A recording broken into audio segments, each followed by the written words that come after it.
Bonjour très chers compatriotes gabonais. Je suis David Mberakouma que vous connaissez très bien. Le Minotaure, la belle cochon, la voix de sans voix, la cristallisation des aspirations légitimes du peuple souverain. J'ai suivi avec une attention tout à fait particulière l'interview du ministre de l'économie.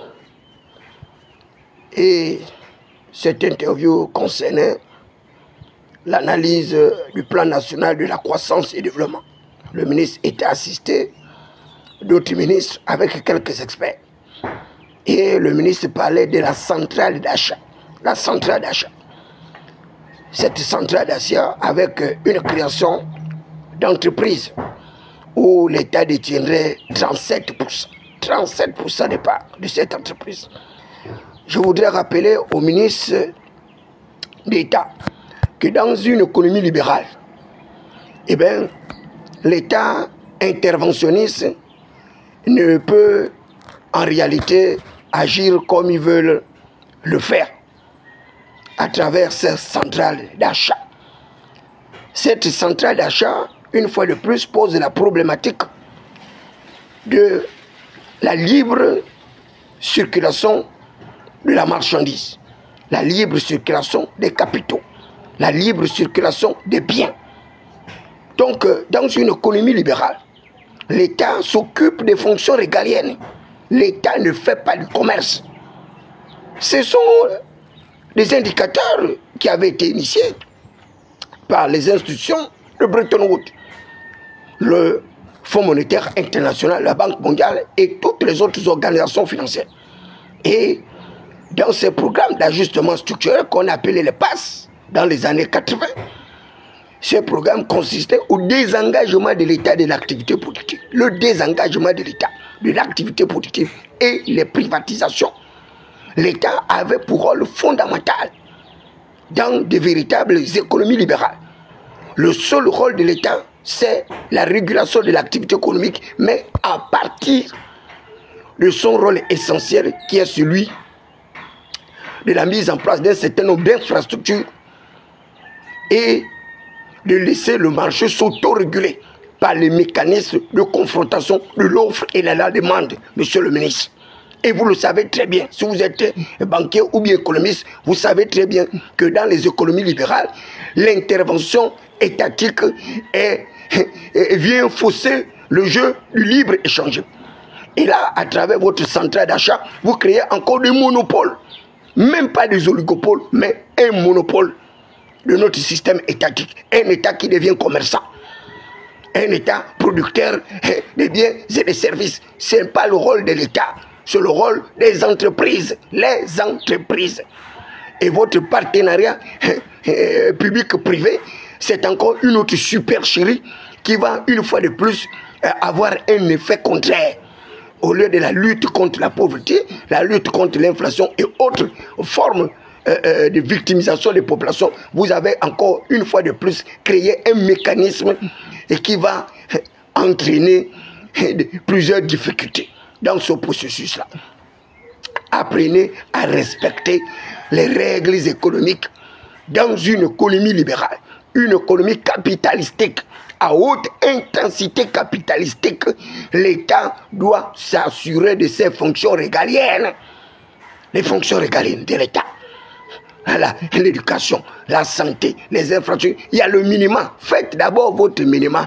Laissez la part aux entreprises privées ou publiques ou para-étatiques. Mais une part de 37% de l'État dans une entreprise, on a très vite compris à partir de vos arguments.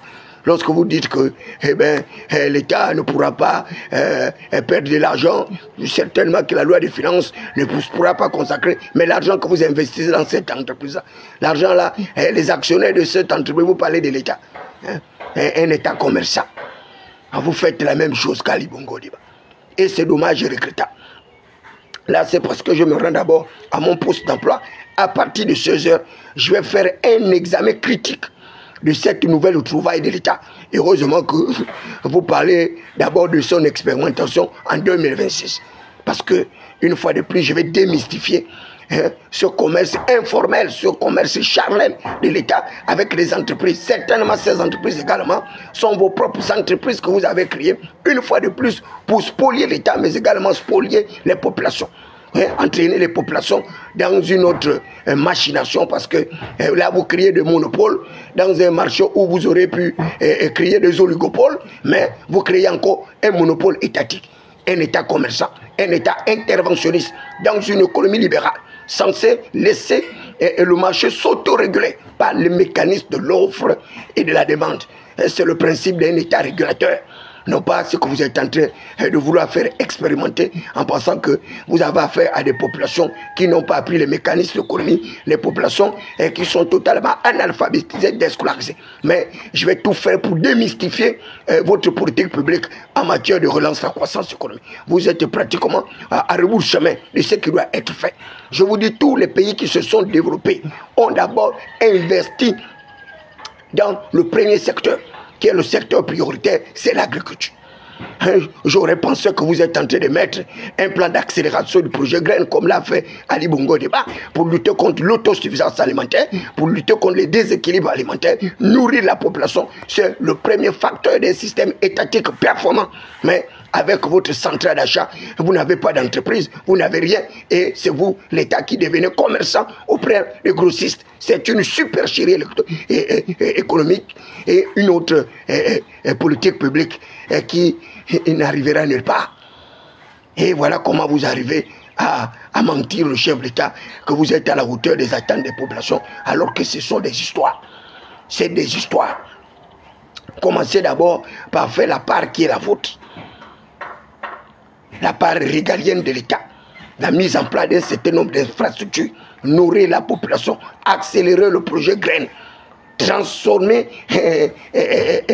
nos terres fertiles en véritables entreprises agricoles, pour que les villes et villages puissent lutter contre la paupérisation, l'exode rural, et que ces gens-là, de Matsamateng, de Tchotchandala, de Keshipou, de Ndangui et autres, à travers une agriculture extensive, mécanisée, à haute intensité capitalistique, on va trouver des opérateurs économiques dans ces différentes villes et villages qui auront de l'argent. Accélérer le processus comme à l'époque avec les cacaoyers, avec le café, avec les ananas et autres. Mais pourquoi est-ce que vous pensez, vous êtes en train de distraire les populations? Qu'est-ce qui ne va pas avec vous?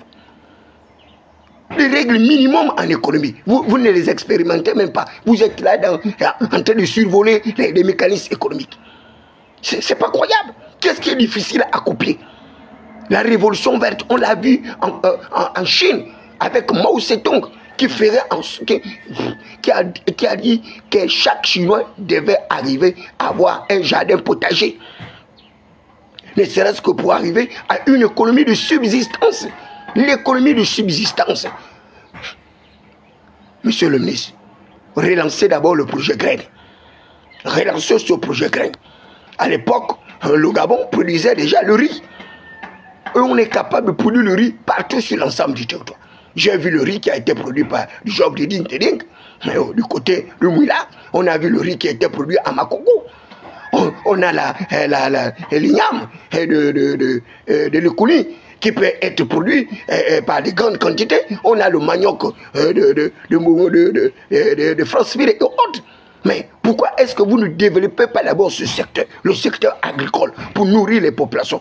Une fois que vous avez atteint l'autosuffisance alimentaire et que vous avez lutté contre les déséquilibres alimentaires, les Camerounais qui nous font le malin là, avec les oignons, avec la tomate, avec le piment, ils vont se débrouiller à vendre leur piment au Cameroun. Parce que le Gabon aura atteint l'autosuffisance alimentaire avec des capacités, puisque nous sommes une terre fertile, des capacités de pouvoir également vendre notre produit à l'extérieur. Et même à l'international. Le manioc au Bamba aujourd'hui, on peut le vendre en France, aux États-Unis, partout. Si on arrive à mécaniser justement la chaîne de production du manioc. C'est vraiment triste, je ne comprends pas. C'est ces gens-là, comment Oligui a pu s'entourer des économistes de Pangloss comme ça, des quartiers sous-intégrés, de Faubourg de Paris avec des diplômes contrefaits. C'est pas croyable. Et après cette révolution agricole, la révolution verte, on passe maintenant au secteur secondaire, l'industrialisation. l'industrialisation, avec l'introduction du progrès technique, le progrès scientifique, avec des investissements dans le développement personnel, l'amélioration des indicateurs du développement humain, le pouvoir d'achat, le niveau de vie, l'espérance de vie, etc., etc. On améliore ce système-là à travers la formation. On investit dans la recherche fondamentale, la recherche appliquée, le développement des voies infrastructurelles. On investit dans les universités et on arrive à délocaliser les universités. L'université Omar Bongo Liba, l'université Santeclé de Mansoukou, il est possible de poursuivre le projet porteur du chef de l'État qui consistait à délocaliser les universités dans les 9 chefs-lieux de province. Ça ne vous intéresse pas. Vous voulez arriver à un développement avec une population analphabétisée, déscolarisée, qui ne comprend rien des mécanismes économiques. C'est de la manipulation économique. Une supercherie de plus avec les politiques publiques en économie qui n'apporteront jamais aucune croissance. Votre projet, c'est un projet qui va être voué à l'échec parce que vous n'avez pas bien évalué ce projet-là. Il n'y a pas d'État interventionniste comme vous voulez le faire là. Et dans un système économique libéral caractérisé par la confrontation de l'offre et la demande. Ce sont les entreprises qui doivent justement apporter cette croissance-là, pas l'État. Il n'y a pas d'État commerçant. Il faut que vous le sachiez. Concentrez-vous sur l'essentiel de vos missions régaliennes. Et comme vous fuyez parce que vous ne voulez pas investir dans les autoroutes et dans les infrastructures, vous ne voulez pas investir dans la recherche, vous ne voulez pas accroître la productivité cervicale des Gabonais et vous préférez les amener en bateau, en pâturage. C'est quand même incroyable, c'est inimaginable. Le secteur industriel, c'est le secteur secondaire. L'industrialisation. Et l'industrialisation passe par les innovations, le progrès technique et scientifique avec les nouvelles méthodes de révolution d'emploi, les révolutions du travail, une gestion saine et rationnelle, cartésienne des ressources humaines pour atteindre la rentabilité, maximiser les satisfactions avec un minimum de coûts. Une production rationalisée repose sur des hommes de qualité bien formés. Mais lorsque vous encouragez l'analphabétisme, vous encouragez la médiocrité et la médiocratie dans un petit pays d'à peine 2 millions d'habitants, avec des revenus assez expansifs, avec un taux d'endettement aussi excessif, et vous pensez que c'est à travers votre centrale d'achat que vous allez dégager les marges bénéficiaires pour pouvoir lutter contre cet endettement excessif et améliorer les indicateurs macroéconomiques, zéro. Zéro. Ça, c'est une fausse politique publique, une fausse analyse et l'examen de la science économique parce que vous êtes en train de faire du pilotage à vue. Vous ne savez même pas où vous allez. Parce que la réalité, c'est que vous n'avez pas un vrai plan national de croissance et de développement. Vous ne l'avez pas. Vous ne l'avez pas. Ali Bongo Liba avait ce qu'on appelait le PSUG, le plan stratégique Gabon émergent. Le plan stratégique Gabon émergent. Et il avait bien indiqué les déclinaisons de ce plan. Comme arriver au secteur primaire avec son développement, avec le projet Grain. Malheureusement, ce projet avait été louvoyé par les mêmes sexagénaires ménopausés politiques économiques qui se retrouvent aujourd'hui avec Brice Koto et les mêmes causes produiront les mêmes effets. Lorsque vous vous entourez des inaptes, des personnes qui ne comprennent rien des enjeux de développement, qui refusent naturellement d'investir dans le développement humain, il n'y a rien qui puisse se faire. Une fois que vous êtes arrivé au secteur secondaire avec l'industrialisation, sorti notre économie de rente en une économie de production. L'extraversion du manganèse. Et vous parlez de cette extraversion du manganèse en 2029. Nous sommes en 2025. 4 années après. Ça n'a pas de chance. Alors qu'il est possible de mettre en place aujourd'hui des universités, justement, d'extraction du manganèse. Transformer le manganèse en produit fini. C'est possible de le faire, mais vous ne voulez pas. Transformer l'uranium en produit fini, vous ne voulez pas. Parce que l'uranium est une véritable bombe à fragmentation. À travers l'union de l'uranium, à travers le progrès technique et scientifique, on arrive à avoir des centrales électriques. On arrive à avoir l'énergie nucléaire, le plutonium enrichi. Et c'est avec cette énergie nucléaire, la bombe à fragmentation, la bombe à neutron Satan-30, que vous avez 5 membres du Conseil de sécurité. Parce que ces 5 membres sont détenteurs de l'arme atomique. Et en ce moment, l'humanité tout entière vous respecte. Parce que vous pouvez collaborer d'égal à égal. Et avec une arme atomique, il n'y a pas de principe de subordination hiérarchique. Tout le monde est placé à un même état et équidistance. Voilà. Et pourtant, vous avez tout en votre possession.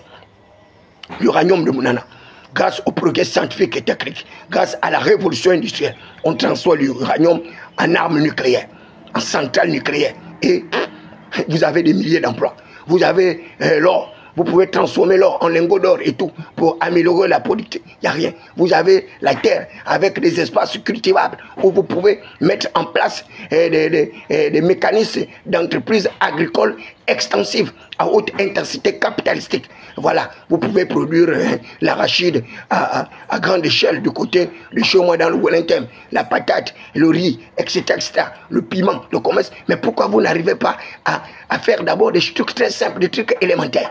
Il n'y a rien, zéro. Ils sont dans la tchatch. Ils sont dans la tchatch. Le plan national de croissance et développement, la centrale d'achat. Vous pensez épater qui? Vous pensez vous moquer de qui? De quel économiste? Moi, je suis un économiste sorti de l'école de Patrice Sota, qui était directeur du cabinet du chef de l'État. Un brillant économiste. Et d'abord, fils du Haut-Togo et du Bongoville, du village, comment j'appelle? Du village Kabaga. Non, pas Kabaga, le village qui est infanté le Njobila. Je vais trouver tout à l'heure là. Et une fois, vous avez conquis l'industrialisation. Aujourd'hui, Ali Bongo Ondima avait mis une agence d'observation de l'espace. Une agence d'observation de l'espace. Ça, voilà quelqu'un qui réfléchissait. Ali Bongo Ondima. Il n'était pas sur Terre. Et il était déjà en train de réfléchir. Comment conquérir l'espace stellaire. Le ciel, mais vous réfléchissez encore comme les terrestres parce que vous êtes engloutis dans la matière, dans l'épicurisme, dans le mercantilisme, dans un capitalisme de bas niveau, un capitalisme analytique, un capitalisme sans aucun niveau de profitabilité pour le peuple souverain. Et voilà, il n'y a rien, Bissangoubé, il n'y a pas les papiers. Il n'y a pas les papiers, Bissangoubé, il n'y a rien, il n'y a pas les papiers. Parce qu'à partir du raisonnement d'un économiste, à partir de sa terminologie, c'est une expression. Vous pouvez savoir que si lui-là, il n'a pas fait les véritables études en économie. Certainement, c'est un banquier sorti des faubourgs des États-Unis. Mais en termes d'économicus, c'est-à-dire un consommateur rationnel, eh bien, votre brillant banquier est loin du compte. Et là encore, ça va être encore une autre désillusion, un désenchantement généralisé. C'est vraiment dommage. Et ensuite, vous avez le secteur tertiaire. Le secteur tertiaire, c'est la maîtrise du système de numéralisation. La numéralisation. Donc, avec l'informatisation, avec les nouvelles techniques d'information d'outils. Donc, là-bas, c'est plus grave. Parce que là-bas, il faut lutter contre la fracture numérique. Et c'est pourquoi les élections ne marchent pas. Parce que vous avez des villes et villages qui n'ont même pas d'électricité. Il n'y a pas Internet, il n'y a rien. Et c'est comme ça, comme ces gens-là profitent à tricher. Parce que vous ne pouvez pas avoir une information à temps. La numéralisation des données. Et ils ont parlé même de données à caractère personnel. Mais regardez, ils ne sont même pas capables d'arriver à une administration numéralisée, une administration informatisée.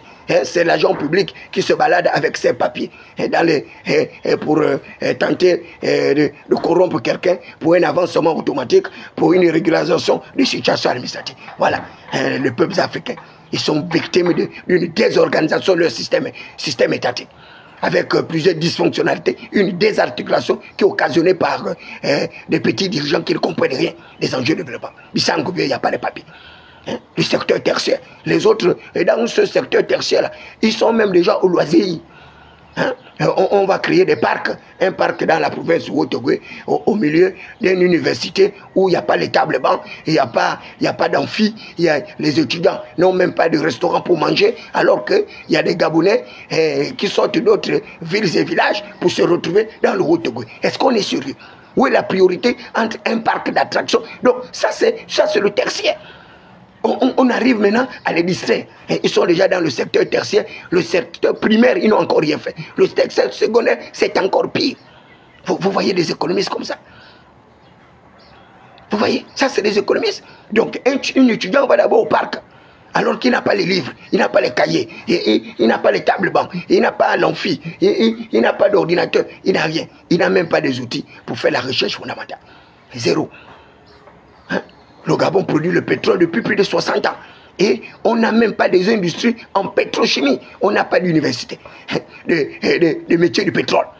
Il n'y a rien pour accroître la formation sur place, de manière locale. On peut même délocaliser les universités internationales. Lorsque le chef de l'État allait aux États-Unis, il aurait pu même crier, avec le ministre de l'Enseignement supérieur, avec le ministre des Affaires étrangères, un partenariat pour que l'université de Legon ou de quoi aux États-Unis puisse avoir également une délocalisation, ne serait-ce qu'un film au niveau du Gabon, pour apprendre les gens comment extraire le pétrole, comment le raffiner et autres. Mais vraiment, je ne sais pas, et leur papier, où est-ce qu'ils ont obtenu ça? Je ne comprends pas. Je ne comprends pas comment les gens peuvent sombrer avec un tel niveau de médiocrité et de médiocratie. Et tu le vois avec des grosses vestes, avec des grosses voitures, avec des poches bourrées d'argent, il n'y a rien, ils ne comprennent rien. Et un banquier ne va jamais vous aider à relever l'économie d'un pays. Parce que les banquiers sont des monétaristes. Ils mettent l'argent au cœur du processus de développement. Ils ne mettent pas d'abord l'homme comme le véritable facteur accélérateur du progrès et de la croissance économique. Tant que ces gens-là ne sont pas des humanistes, mais des capitalistes sauvages, précaires, industriels, il n'y a rien qui puisse se passer. Un banquier, vous pensez qu'un banquier il ne peut pas être un économicus? C'est pas possible. Le banquier, tout ce qu'il recherche, c'est la rentabilité. Et la rentabilité à tous les coups. Et c'est pourquoi il nous enfonce dans un endettement excessif. Parce qu'il sait que l'argent doit travailler. L'argent, 3 implications. L'usure sur le droit d'user de l'argent. Le droit d'habitude de l'argent et le fructus. Lui, là, c'est un usufruitier. Les banquiers sont des usufruitiers. Ils ne prêtent aux riches. Et c'est pourquoi ces gens-là refusent de mettre à disposition les entreprises bancaires pour financer le progrès et la croissance économique. Et vous voyez, la banque BGFI est en situation de surliquidité. C'est qu'ils ont tellement d'argent. Au lieu de mettre de l'argent là au profit des entreprises, au profit de la microfinance, au profit des petites et moyennes industries, des petites et moyennes entreprises, il n'y a rien. Voilà. Le président lui-même, dans la gestion de toutes nos ressources financières, il ne paye pas la dette intérieure de l'État. Mais il réclame les entreprises de payer la dette. Vous voyez un type comme ça. Voilà. Au lieu de payer la dette intérieure, les entreprises qui ont offert leur service à l'État par le préfinancement des activités, lui va même dans l'annulation unilatérale de la dette intérieure des entreprises gabonaises. Et lui là, on va dire que c'est un nationaliste, on va dire que c'est un patriote, rien du tout. Et lui, le banquier, il a mis en place auprès de ce processus-là des banquiers, ce qu'on appelle des politiques d'encadrement des crédits. Ces politiques d'encadrement des crédits en économie se caractérisent par l'augmentation des taux d'intérêt des banques. Donc lorsque vous allez prêter 10 000 francs, on va vous mettre un taux de 5 à 10, 15, 20%. Et en mettant ce taux d'intérêt très élevé, ils arrivent à décourager les emprunts. Et les taux d'intérêt très élevés, ils vont encore vous permettre de réduire la durée du remboursement de ces prêts-là. Donc vous vous retrouvez avec une impossibilité, une incapacité de pouvoir aller emprunter de l'argent auprès de la banque et de financer votre petite entreprise agricole, votre petite entreprise industrielle, votre petite entreprise de services et autres. Voilà pourquoi eux, ils entretiennent la précarité, la paupérisation, la précarisation, la misère et la pauvreté des populations. Parce qu'ils savent que l'argent répond à tout. Et c'est pourquoi ils ne veulent pas que les Gabonais puissent avoir accès à ces mécanismes-là, avoir accès à de meilleures opportunités scolaires, universitaires, parce que lorsque vous avez un cerveau comme le mien et que vous avez bien appris, même si vous n'avez pas eu des grands diplômes, il est difficile qu'on puisse vous tromper, que ce soit en économie, que ce soit en droit, en sociologie, en psychiatrie, en médecine et autres. Les amis, apprenez tout. Moi, j'ai 15 millions de livres, 15 millions d'achats de livres. Donc, je sais qu'à l'université, ils m'ont fermé la porte, mais en ma qualité d'autodidacte, ils ne peuvent pas me battre là-bas. Parce que pendant qu'ils dorment, moi j'étudie. Et c'est comme ça comme j'arrive à vaincre, à démystifier tous ces faux économistes, des panglos, des faubourgs, des quartiers malfamés des pays industrialisés. Et vous pensez que les États-Unis, c'est une référence en termes d'économie monétaire ou bien en économie budgétaire? Zéro. Donc, Voilà encore une autre sortie d'un Premier ministre qui a, même un Premier ministre, d'un ministre en charge des finances et qui cumule toutes les prérogatives en même temps. Cette entreprise capitaliste de BGFI et qui n'est là que pour assurer les intérêts de la nébuleuse d'État synergie avec les 53 héritiers pour pérenniser le système eschatologique Bongo PDG, le système comateux apocalyptique qui a détruit les fondements de notre économie, qui a détruit notre cohésion, notre unité, parce que ces gens-là sont là pour préserver leurs propres intérêts au détriment du plus grand nombre de personnes. Vous me retrouvez tout à l'heure à partir de 16h. Je vais démystifier tout ce que le ministre a raconté comme supercherie économique, parce que moi, vous devez connaître comment véritablement relancer la croissance économique à partir des politiques keynésiennes qui ont été initiées au sortir de la Seconde Guerre mondiale. John Maynard Keynes qui a mis la politique justement des grands travaux, la consommation de masse avec des investissements productifs pour relancer la croissance économique. Il faut mettre tout un pays en chantier et pour cela, il faut avoir de l'argent pour investir dans les entreprises, investir dans la construction et autres. Ils sont essoufflés. Ils sont essoufflés.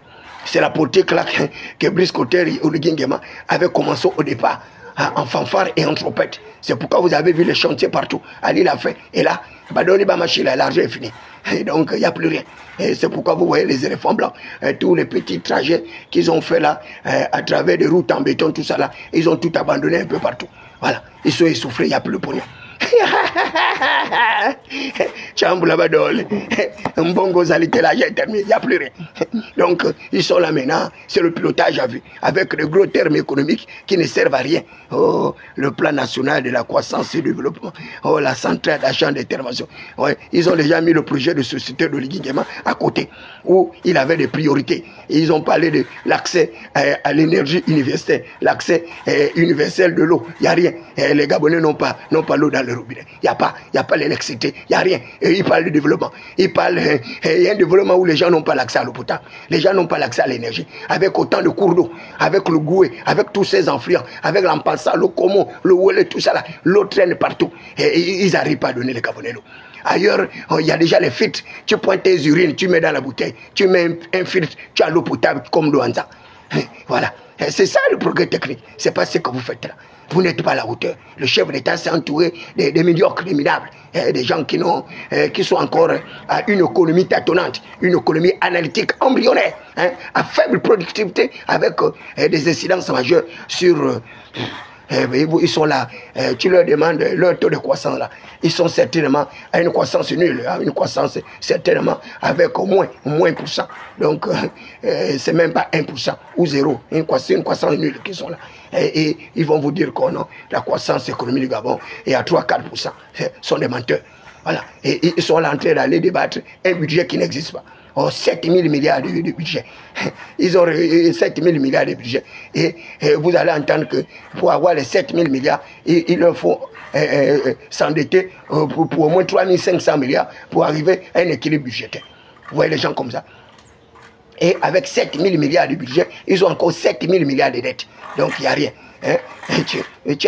Tu gagnes 500 000 francs CFA par mois et tu as 500 000 francs de dette par mois. Ça fait un budget nul, un salaire zéro qui ne te peut même pas te permettre d'arriver même au fonctionnement. Et c'est pourquoi vous voyez beaucoup de fonctionnaires là, ils ont les enfants assis à la maison, comme moi, parce que il n'y a rien. Le salaire ne permet plus de satisfaire même les besoins élémentaires, les besoins prioritaires. Et l'État est à l'image de cet agent public. Et sans cela que c'est intéressant. Là, c'est plus l'agent public qui est pauvre, mais c'est l'État qui s'appauvrit davantage à travers une accélération de sa détérioration, de sa désintégration, de sa désarticulation et de sa dysfonctionnalité. Et nous allons arriver, avant les 7 ans, là, à un désenchantement généralisé. Parce que le chômage va frapper les villes et villages. La pauvreté va se multiplier et les gens vont pleurer et leur espoir va s'effriter comme une peau de chagrin.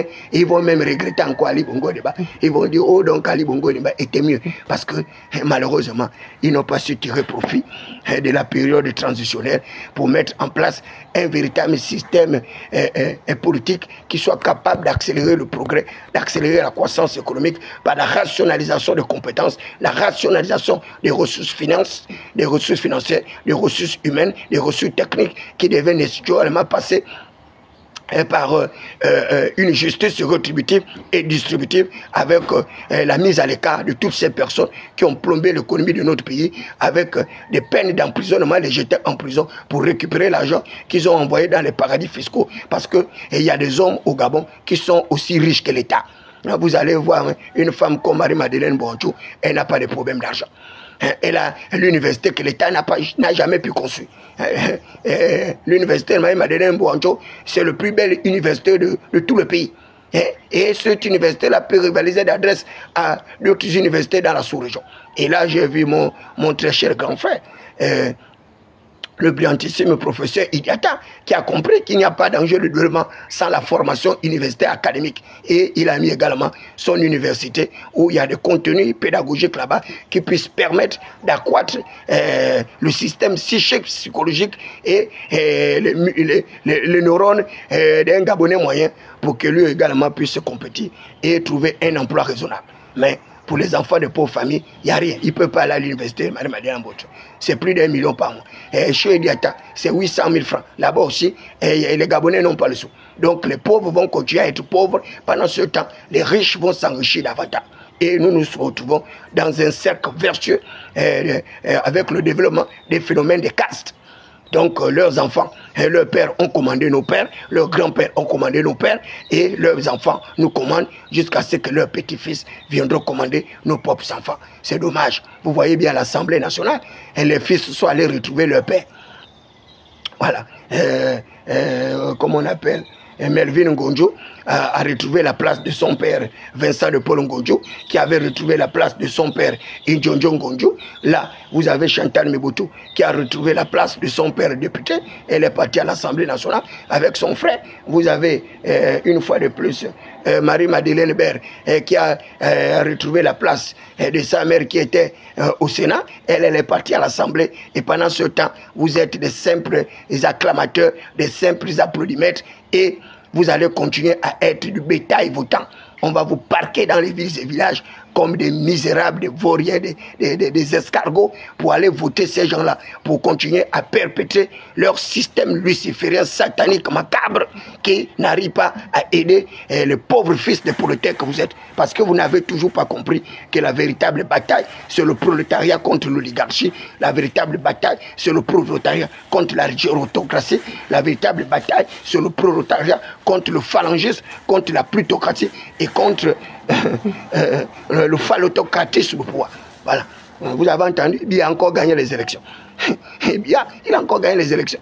Un vieillard de 93 ans, avec un 8e mandat. Après, c'est le tour de Ouattara, lui aussi va gagner les élections. Et ça va continuer comme ça. Voilà comment l'Afrique est un continent riche, mais dont les peuples africains sont les plus pauvres de l'humanité, les plus misérables de l'humanité. Ce sont les peuples africains. Parce que vous avez affaire à des dirigeants qui sont des véritables satanistes. Voilà, ce n'est pas des chrétiens, ce n'est pas des croyants. Parce que si ces gens-là étaient des chrétiens et des croyants, ils n'allaient pas continuer à faire souffrir la population comme ça. Alors que la nature nous a pourvu de tout.